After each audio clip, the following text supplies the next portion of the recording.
Hi chemistry students, let's talk about reaction mechanisms and how we can validate them. And we'll do this by a quick review of what we think about kinetics, what we know about kinetics, and then do an example which will bring it all together hopefully. So why are we actually looking at kinetics? Well, the main goal is to figure out how a reaction happens at the molecular level.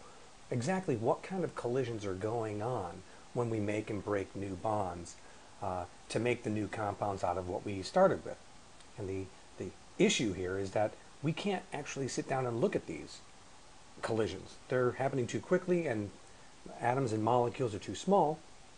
So we're going to need to deduce our answers to this question from other clues. Essentially do a little sleuthing. The best way to go about this is to realize there's two types of reactions that we come across in chemistry. And the first one is the normal laboratory or bulk scale reaction that we're used to seeing when we mix two chemicals together to make a reaction occur. And all that, whenever we write one of these down, we're really just telling the story of how we started and how we ended. Almost exactly like you'd expect to see for a recipe.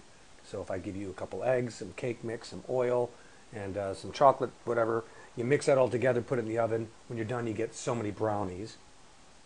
That's what we're talking about, the same kind of thing with a chemical reaction. The bulk reaction just tells us, put these things together and we'll make for you this much of this stuff.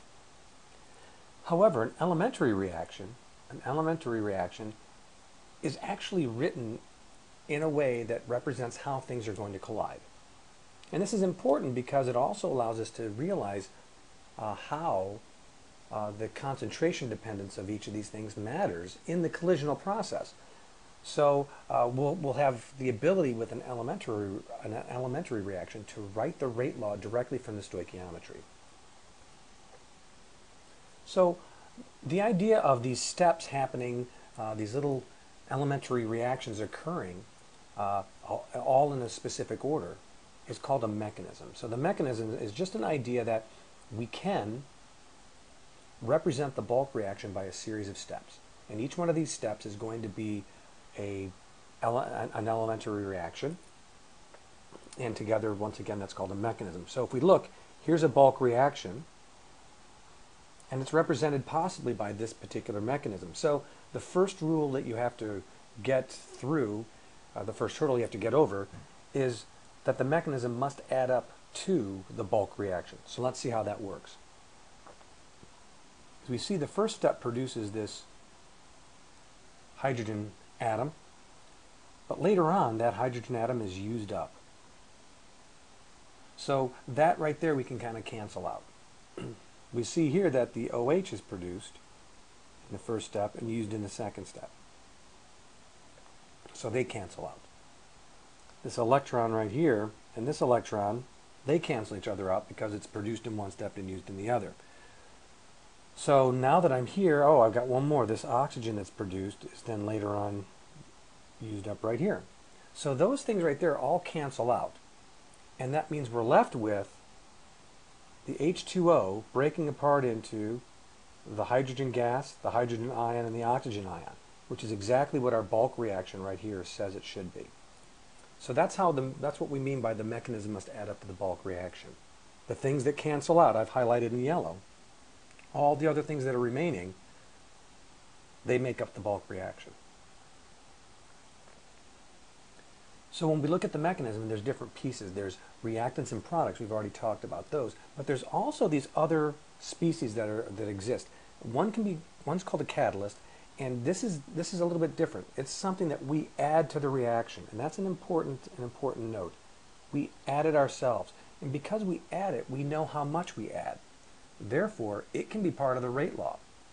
So if we add something there, we can change its concentration, change how we can make it a solid or a liquid, we can change its factor, the form that it's in. By doing so, we can affect how it does its job. So catalyst then is something that will be used up in the reaction, then later recreated. If we look over here at our example, we got a bulk reaction of 2A plus B goes to 2X. Look at C. This compound is used up in the first step, but recreated in the third step. that would make it a catalyst. Now the reason for adding something like a catalyst to any reaction is that the catalyst is a substance that's known to speed up the reaction. So it makes it go faster. Intermediates, we've already come across those in the previous example. All the things that we canceled out were intermediates. So what's different here between an intermediate and a catalyst is an intermediate is created, then used.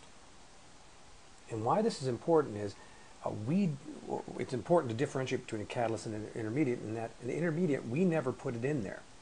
It's created by a chemical reaction, by one of these elementary steps. That means we don't control how much there is of it at any time. Since we don't control how much there is of it, it cannot exist in the rate law. So if we look over here at our example, look at compound Y. It's created in the first step, but in the second step, it's used up. So that's an intermediate. Same thing, compound D, whatever it is, it's made in the second step, but used up in the third step. Therefore, it is an intermediate as well.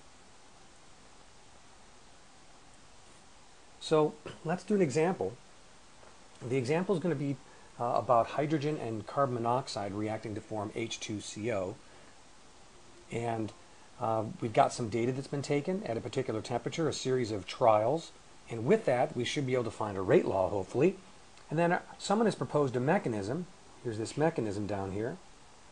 And what we're going to want to do is we're going to compare what we find experimentally to the mechanism, what it tells us. And if they compare out and they match up, then this is a valid mechanism. So let's begin by getting the experimental rate law. As you'd expect, we're going to look at 2 trials at a time, holding one thing constant. So we can look for, first off, the generic rate law is a rate is equal to K times the concentration of the hydrogen raised to some power X and the concentration of the carbon monoxide raised to some power Y. So let's try to find the X variable first, this order of reaction.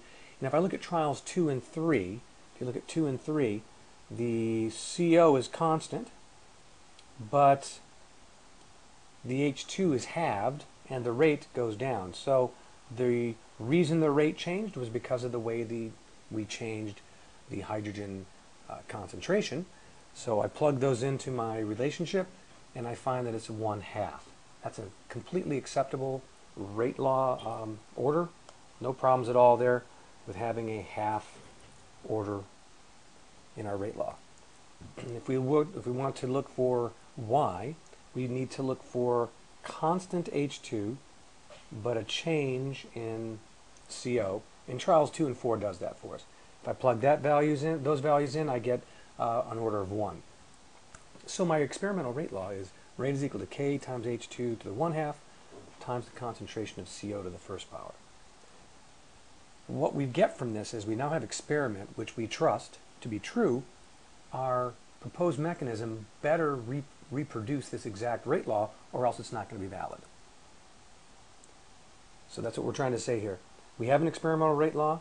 If the mechanism is valid, it must first add to the bulk reaction.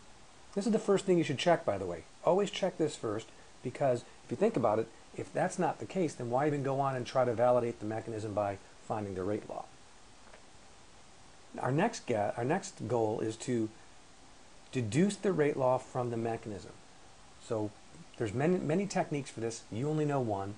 We're going to go over that for this particular mechanism. So if both of these things add up, if we get the adding to the bulk reaction and we deduce the rate law and they match up with the experiment, then we could say it's a valid mechanism. So both must be true for it to be valid.